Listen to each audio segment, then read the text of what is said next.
Hi, I'm Teresa Patterson, and this is our psychology project on Module 7, which is classical conditioning. Um, Classical conditioning is derived from the experiment that Pavlov did with his dogs by conditioning them to salivate at the ringing of a bell.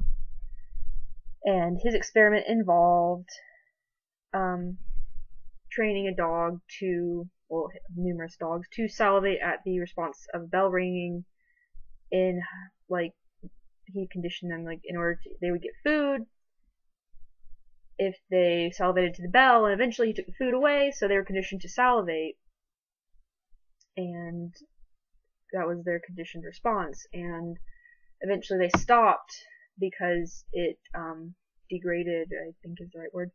But the four elements of classical conditioning are the unconditioned stimulus, which was the food in Pavlov's dog's case, and the unconditioned response was salivation because of food and, like, just having the food.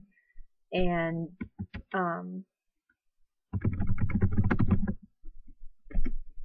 um um um um um um, um sorry, the conditioned stimulus or stimuli was ringing the bell, and because then they would get food if they, and then the conditioned response was salivation, and they would salivate after, like, as that was his whole goal in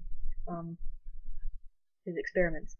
And since we need a real world, whatchamacallit, a real world example, Mr. Keene did an experiment to classically condition us, and it can be put into daily life with psychologists that are trying to use it possibly to find out more about either conditioning or some kind of effect that can be gained on a certain group of people or on animals that might or might not be exhibiting strange behaviors. And if they, my ideas, if they can condition them to do something that, like, it might, for animals that we don't know a whole lot about. And I guess that's kind of it. Um, I hope this is cool enough and fits the criteria. So, bye, goodbye, whatever.